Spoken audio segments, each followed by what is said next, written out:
तेरी करुण कराह हमारे कानों में टकराई, तेरी करुण कराह हमारे कानों से टकराई, वीर देश की माटी हमने तेरी शपथ उठाई। साथियों नमस्कार, मैं डॉक्टर सुरेश पांडे। किसी भी राष्ट्र की संबोधित प्रगति में सबसे बड़ा योगदान होता है वहाँ के राष्ट्र निवासियों का, वहाँ के वासियों का राष्ट्र के प्रति समर्पण और प्रेम। जब आपका राष्ट्र के प्रति सच्चा समर्पण होता है तो उस राष्ट्र को दुनिया की कोई भी ताकत आगे बढ़ने से नहीं रोक सकती। आज हम परम सौभाग्यशाली हैं कि हमारे देश में राष्ट्रवादी ताकतें, राष्ट्र हित का चिंतन करने वाले पुरुष अपना कार्य पूरी गति के साथ, पूरी निष्ठा के साथ कर रहे हैं और भारत फिर से अपनी पहचान पूरे विश्व भर में बना रहा है। हर क्षेत्र में, हर फील्ड में भारत की प्रगति हो रही है और यह कार्य देश के यशस्वी प्रधानमंत्री आदरणीय श्री नरेंद्र मोदी जी के माध्यम से संपन्न हो रहा है। आज हमारे बीच आदरणीय श्री बाबूलाल जी राठौड़ साहब उपस्थित हैं, जो कि हमारे देश के यशस्वी प्रधानमंत्री श्री नरेंद्र मोदी जी के साथ कई महत्वपूर्ण पल और क्षण साझा कर चुके हैं। आप कोटा के ही नहीं, राजस्थान के गौरव हैं। और उनके साथ आदरणीय श्री मनोज जी राठौड़ साहब भी उपस्थित हैं, जो कि राष्ट्रीय स्वयंसेवक संघ कोटा में शारीरिक शिक्षक के रूप में एक महत्वपूर्ण दायित्व निभा रहे हैं। आदरणीय राठौड़ साहब ने मोदी जी के साथ भारत एकता यात्रा के महत्वपूर्ण पल भी साझा किए हैं। उस समय जब किशनगंज में ऐतिहासिक स्वागत आपके नेतृत्व में हुआ था। आइए हम जानते हैं आदरणीय राठौड़ साहब से उस पल के बारे में, उस क्षण के बारे में जब भारत एकता यात्रा किशनगंज से गुजरी थी और इसे ऐतिहासिक स्वागत बताया था आदरणीय नरेंद्र मोदी साहब ने।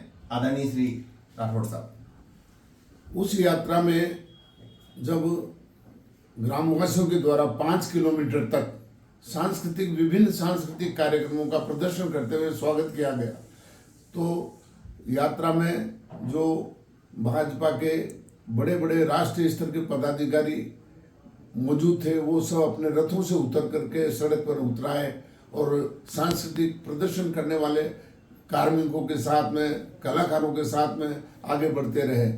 और जब ये यात्रा अपना मार्ग तय करते हुए 26 जनवरी 92 को कश्मीर में लाल चौक पर झंडा फहराने के लिए वहाँ पर पहुँचे, तो उस समय वहाँ पर मोदी जी ने अपना उद्बोधन जो दिया कि इस एकता यात्रा का हमारा पूरे राष्ट्र में 4 स्थानों पर ऐसा स्वागत हुआ जिसको मैं मेरे जीवन में कभी नहीं भूल सकता।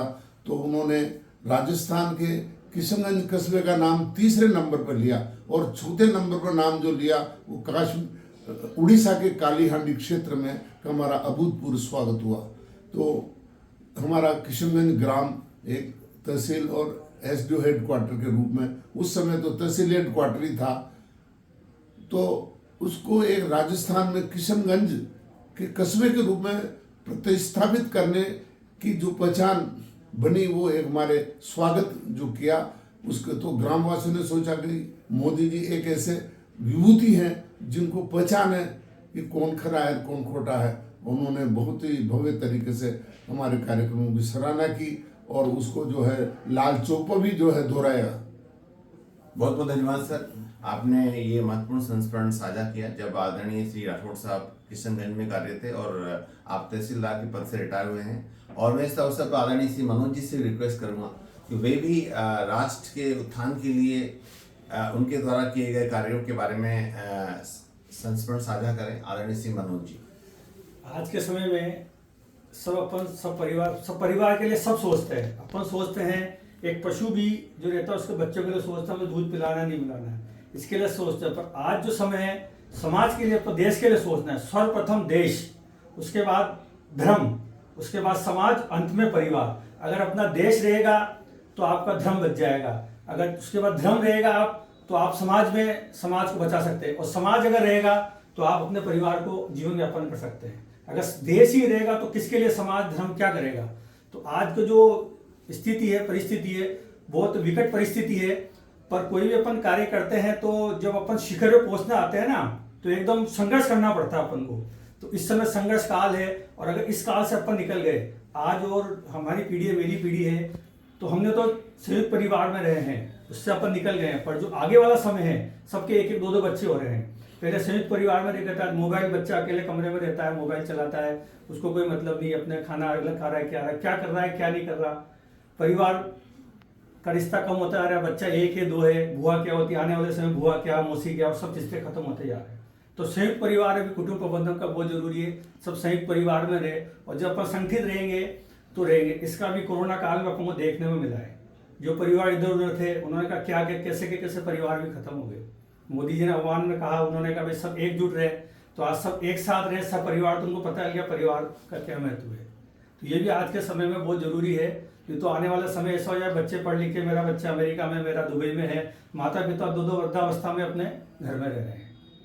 तो कुछ भी हो, बच्चे पढ़ाओ, अच्छी एजुकेशन, कोशिश करो अपने पास रहे। 2 बच्चा है तो एक बच्चा बाहर जा रहा है, एक बच्चा अपने पास है। ये तो आने वाले ऐसे समय जो अपनी शक्तियां हैं उनका टारगेट ये है। उदाहरण बांग्लादेश देखिए आप, कि हिंदू जो भी रह रहे हैं, बच्चे सब बाहर हैं, इनके मकानों पर कब्जा करना है। बिल्कुल जो अपना चल रहा है लैंड जिहाद, उनका टारगेट यही है। आज भी बहुत जगह हमने सुना है, बना ले तो 4 मंजिल बना रहा, 5 मंजिल, आने वाले समय में हम रहेंगे यहाँ। तो अभी अपना ये भी बहुत है, कुटुंब प्रबंधन है, बहुत जरूरी है। ठीक है, बच्चों को पढ़ाओ लिखाओ, तो कोशिश करो अपना बच्चा, ये तो आज ऐसी स्थिति रहती है, बुजुर्ग माता पिता रहते हैं, उनको संभालने वाला कोई नहीं रहता। आज स्वस्थ रहता, हॉस्पिटल वाला कोई नहीं रहता, पड़ोसी से कहते हैं मेरे बच्चे को ले जाओ, पता लगा पड़ोसी बच्चे ही है, वो खुद अकेले, उसके बच्चे बाहर हैं। तो ये बहुत जरूर अभी बहुत है, और अपना देश बहुत जल्दी उन्नति, बहुत विश्व गुरु कहलाने वाला है, पर अपना सबका सहयोग से, और जो अपना नेतृत्व मिला है नरेंद्र मोदी जी के तपस्वी के रूप में, जो कभी उन्होंने परिवार के देश हित का प्रथम सोचा है, जो मैंने कहा देश हित प्रथम, परिवार अंत, पहला देश अंत में परिवार। तो मोदी जी इसी नीति पे चल रहे हैं। आज उनका परिवार देखो क्या स्थिति है।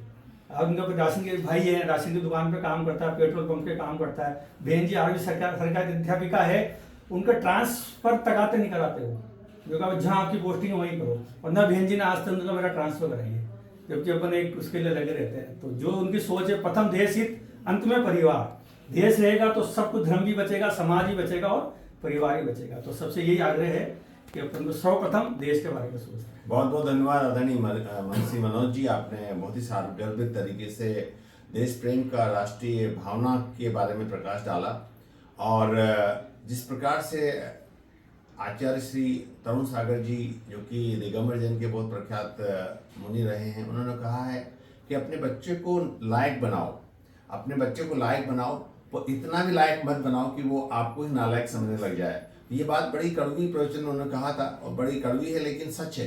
इसलिए हमें बच्चों को, आज की पीढ़ी को संस्कार देना अति आवश्यक है, और सामूहिक प्रयासों से युवा पीढ़ी को संस्कारित करके हम इस देश को फिर से एक सफल राष्ट्र के रूप में स्थापित होने में अपना अंशदान, अपना योगदान, अपनी आहुति दे सकते हैं। और इस संकल्प के साथ उठो सुनो प्राची से उगते, उठो सुनो प्राची से उगते सूरज की आवाज़, अपना देश बनेगा सारी दुनिया का सरताज, अपना देश बनेगा सारी दुनिया का सरताज। आइए हम अपने अपने अंशदान के माध्यम से, अपनी अपनी प्रयासों के माध्यम से इस देश को फिर से विश्व के देशों में, प्रथम पंक्ति के देशों में विकसित राष्ट्र के रूप में बनाने का संकल्प लेते चलें। धन्यवाद। माँ भारती की माटी, माटी हमारा वंदन, माटी हमारी पूजा, माटी हमारी। वो धन्य है जो जन्मे, वो धन्य है जो जन्मे इस देश की धरा पर। श्री कृष्ण यहाँ जन्मे यहाँ, याद नहीं आई मेरे को। बहुत बहुत धन्यवाद, मतलब बहुत बहुत धन्यवाद, बहुत बहुत धन्यवाद, बहुत बहुत आभार।